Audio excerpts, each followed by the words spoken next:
Was not what we wanted to do, but we had no choice. Well, first on Connecticut's news station, a new option for childcare in Bethany. We'll tell you who's stepping up and what it means for parents. Political signs and a pride flag stolen from a home in Watertown. What the people who live there had to say about the incident and what they're vowing to do in response.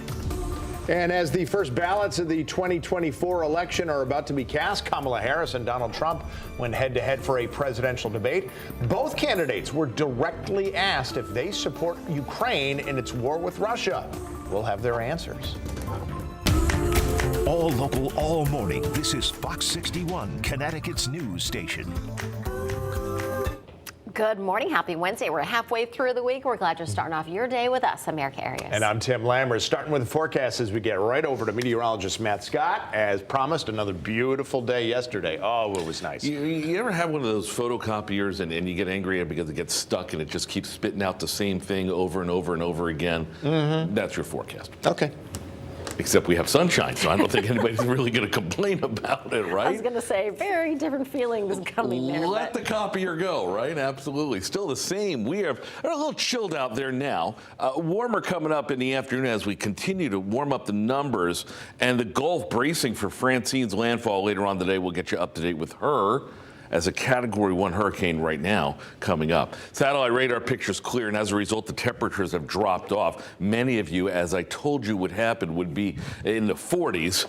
46 in Willimantic, 47 all over the place. Norwich, Putnam, Torrington, New Milford, Danbury. Your dew points still on the down low. Temperatures in some spots, like the valley areas and near the rivers, have cooled right down to where the dew point is.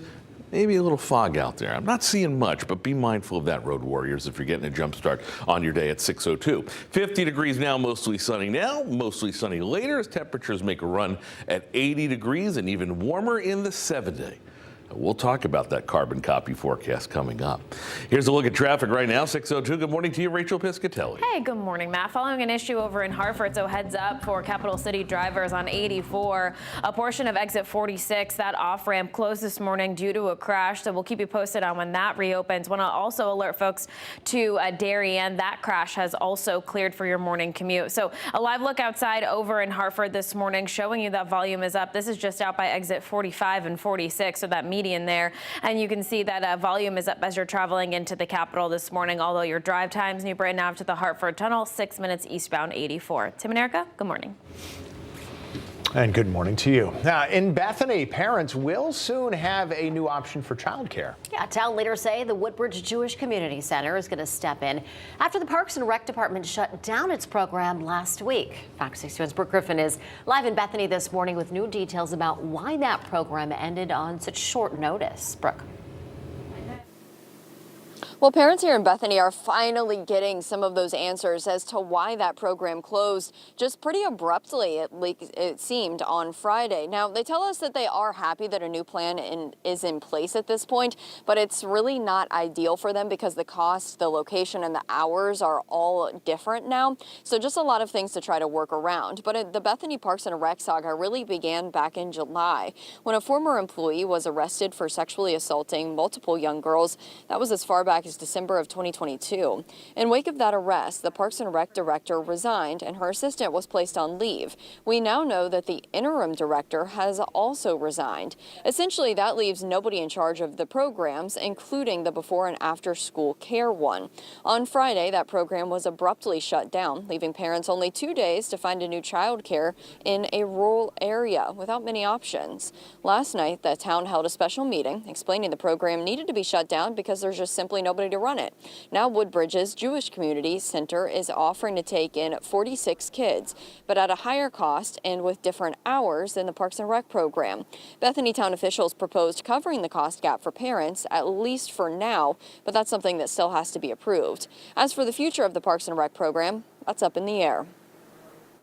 We don't have a pool, so they do offer different things that we don't necessarily have here in Bethany. So parents may get adjusted to that program, and it will, go from the get-go at the beginning of next school year. But only time will tell, because we've got to get through this school year. Well, you might be wondering what is next for the actual Bethany Parks and Rec program. Well, that's still undecided. They do have a meeting on the books for next Thursday, though, another special meeting there with town officials to try to figure that out. We will have more details on that, and I'm sure we'll have a reporter there then as well. Live in Bethany, Brooke Griffin, Fox 61, Connecticut's news station.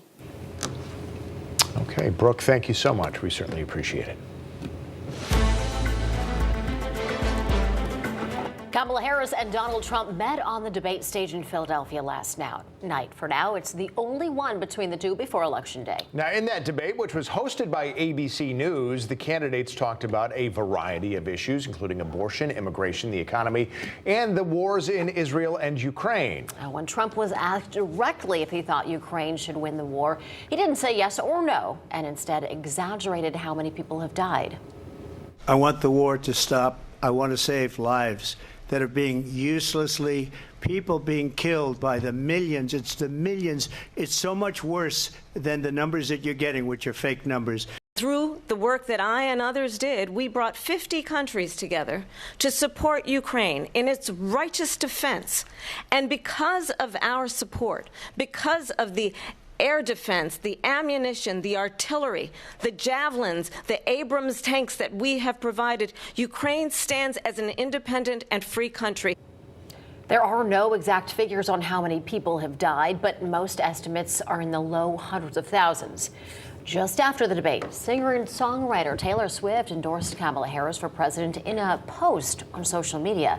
She encouraged people to do the research on where the candidates stand on the issues before voting. In her Instagram post, she said she recently became aware of an AI photo of her appearing to endorse Trump. Swift said it helped her come to the conclusion that she needed to be transparent about her plans for this election. A couple in Watertown said somebody stole political signs and a pride flag from their home. And they said it came after somebody had mailed them a hateful letter. Police believe these two incidents, which were caught on camera, are related. And we spoke with the homeowner who said they have since replaced the signs and the flags.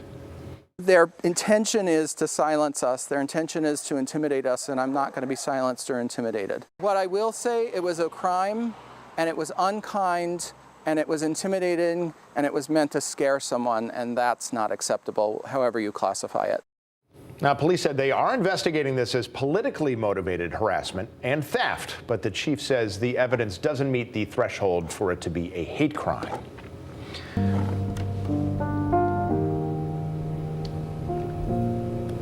It was 23 years ago today that the United States suffered those terrorist attacks in New York City, Washington, D.C., and Pennsylvania. Nearly 3,000 people were killed that day.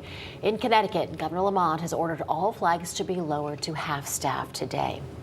And this morning, towns and cities are keeping the victims' legacies alive with remembrance ceremonies. Fox 61's Angelo Bavaro joins us now live in Avon with more on how you can pay your respects. Angelo.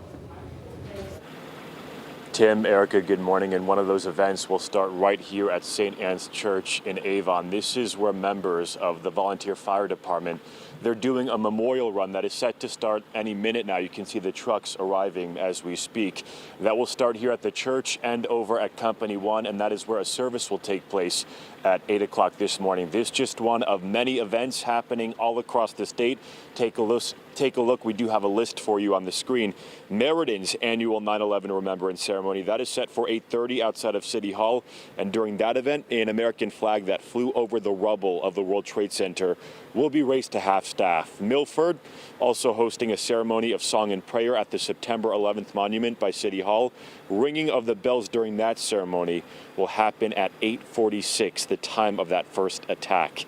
And one more event to attend this morning. The Department of Emergency Services and Public Protection is hosting its service at the Connecticut Fire Academy in Windsor Locks at 9 o'clock. And these tributes, already starting to see them in the last few days. Yesterday, Pentagon employees paid tribute to their colleagues who were killed when a hijacked plane slammed into their building.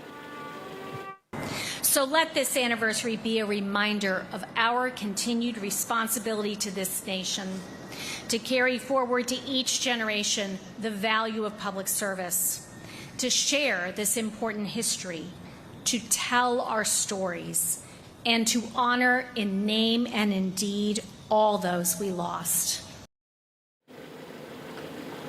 And according to Governor Lamont's office, 161 people with ties to Connecticut were killed on 9/11. Those are husbands, wives, brothers, sisters. The state's official memorial paying tribute to those victims. That is located at Sherwood Island State Park over in Westport. And on a clear day, you can see the Manhattan skyline across the Long Island Sound. We're live in Avon this morning. I'm Angelo Bavaro, Fox 61, Connecticut's news station. Angelo, thank you for that report.